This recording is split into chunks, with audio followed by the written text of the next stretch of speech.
good life. That was the good life. What, Have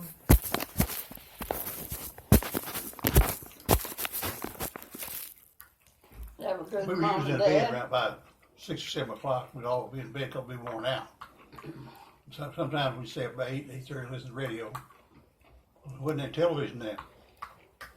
And luckily we had a little radio about this big here, about that square, and had it run off a dry cell battery that long and that wide. You plugged in that battery. But we either went to school all day or worked all day, one or the other. When we wasn't going to school, we were working. 7 days a week? 7 days. Well, on Sunday, Dad and Mother would go to church on Sunday, and us kids got Sunday off. We'd take the whole day just playing games, fox and dog, or we may go back in the hills and hunt rabbits and squirrels. And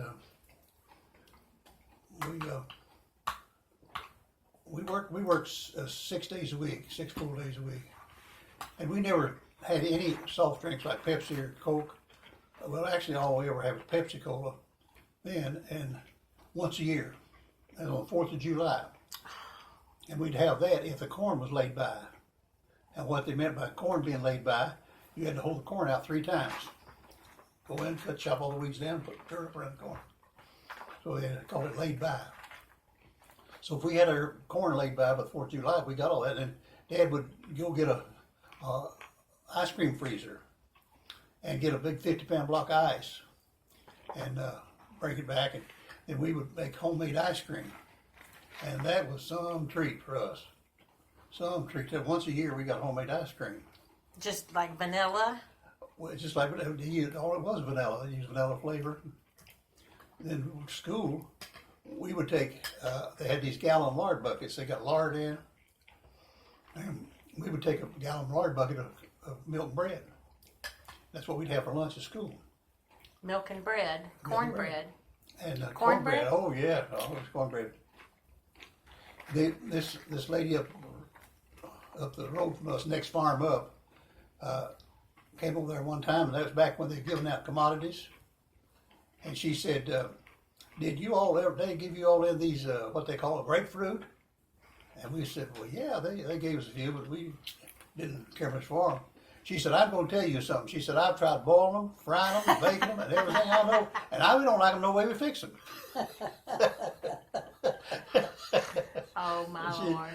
Of course, we had all kinds of fruit on the farm. We had apples and peaches, and Alan can tell you, but after we got married, what kind of peach orchard we had. We had a big peach orchard. We'd go up there, and there'd be Alberta Lipstone peaches, and we'd go up there and sit and eat them peaches and tell stories. True stories. Dad would always come out, and I would say, "Flush up." She'd laugh till she'd wet her pants, and then she'd, "Dad, here to come, Dad." He said, "Don't tell no more." Did you do that? They were so nice to me. They just loved me like I was theirs. Oh.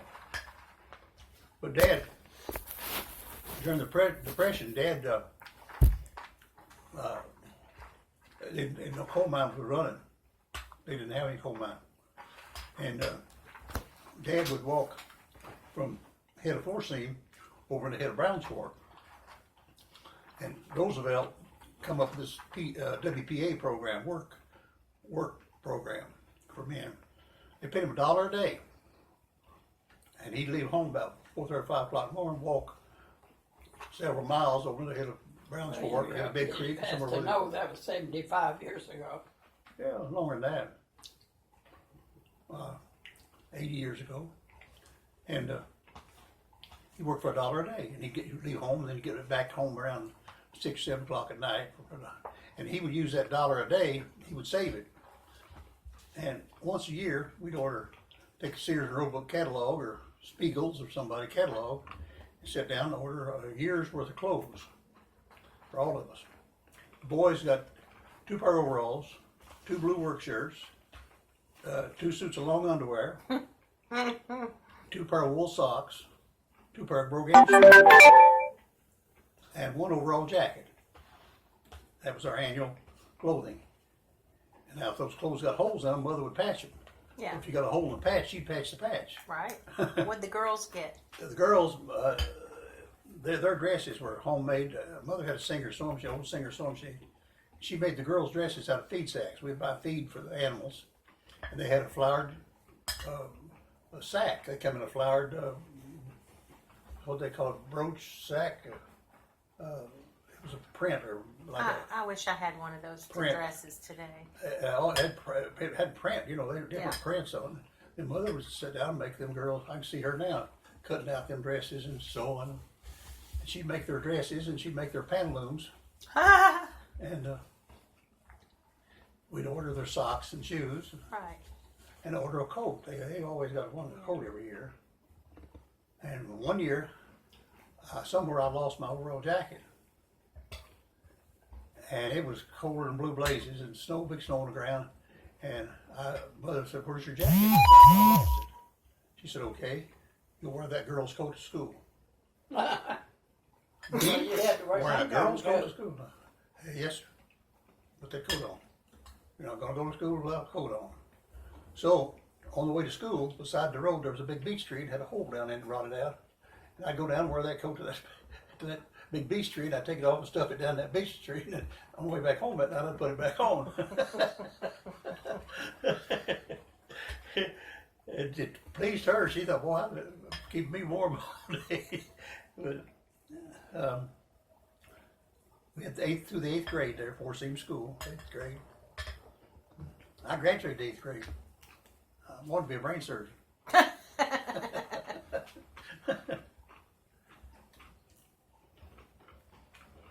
But one thing about it, everybody loved everybody. There was never hardly ever any kind of an argument or disagreement. And whatever Dad said, that was what the law was, you know. He was the master of the house, and whatever he said went. My mother probably never spent, until they moved out off the farm, she probably never spent $200 in her life, or anything. Dad bought everything had to be bought. He handled all the money. That was way back then now, 70 years ago. Right. There's alive today, that'd be different. But we'd at night, we had a big old, we had a chimney right in the middle of the house. And there was a fireplace on each side of it. And they were about 8 foot wide. And we used logs, we'd saw logs. And at night we call it banking the fireplace. We put them new log in the front and all the log behind. Normally it burned just about all night long. But one of those rooms was called a living room, a living area. And one was not only was the living area, but it had a bed in it, and the girls slept in that room. And Dad and Mother slept in their bedroom on this side. The boys slept in the back room where Mom and I made the kitchen after we got married. We slept in that back bedroom, and there wasn't anything. But she slept on a big feather bed and made quilts. And we'd get in that feather bed and go right down in it and cover up about 4 or 5 quilts. See, I want that too. And that kept us warm. But we had no heat except that fireplace. But we'd sit in front of that fireplace at night, and Dad would always sit and read the Bible. He read the Bible through 12 times, lid to lid. Wow. And he would read the Bible, and Mother would sew, and the kids would tell tales and sit in front of the fireplace. And we made baked potatoes in the fireplace, or we'd go down the creek and get blue clay mud, and take a big handful of peanuts and put that mud around them and put them in the fireplace and bake them. Where'd you get the peanuts? We raised peanuts. We had a peanut. We raised quite a few peanuts. We had what they call a peanut base. We had tobacco base. We raised our own tobacco. Peanuts. I married that little boy when I was 17. You did. 18 almost, about, come on, Well, 18 years old. one thing we were taught. My mother was very strict on principles, Right. and she would say, "You don't touch a girl until you get married." So, yeah, and girls don't get touched until they get married. So I couldn't wait, and I just said, we have to get married. You wanted him to touch you, huh? Well, I didn't know anything about sex. Well, of course not. I didn't think about it. Well, that's good. And Mom, and I want me to tell this, but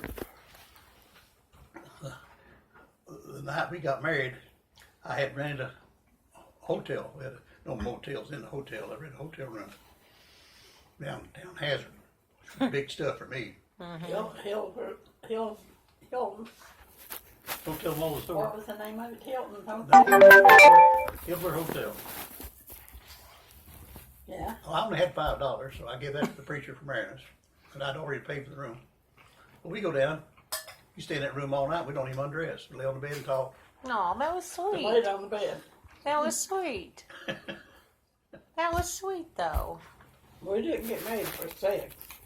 Yeah, you made up for it later. We got We married for found out what love. it was. We made up for it. Got married for love. 'Cause Once we you loved figured each out other. how it worked. And that love has stayed. It'll be. If it'd been for sex, it'd been gone. That's right. It'll be 70 years in about less than 2 weeks. Yeah. We married for love. And we're going to have a little party on And that we're more in love Sunday. right now than we were when we got married. More in love now. And we were. Hello? Wow.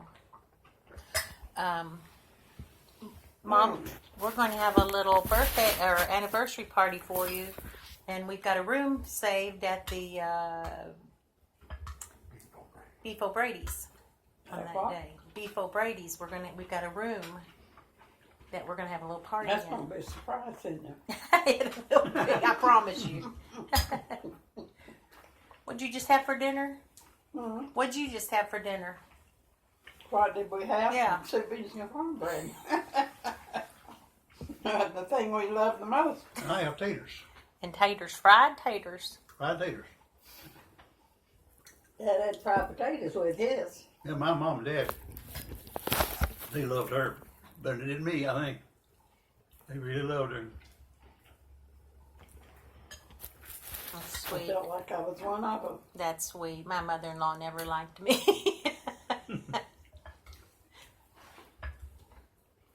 Well,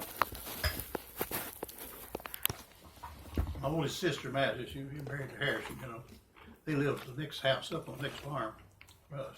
Dad built a house, a log house, just above our farmhouse, about quarter of a mile.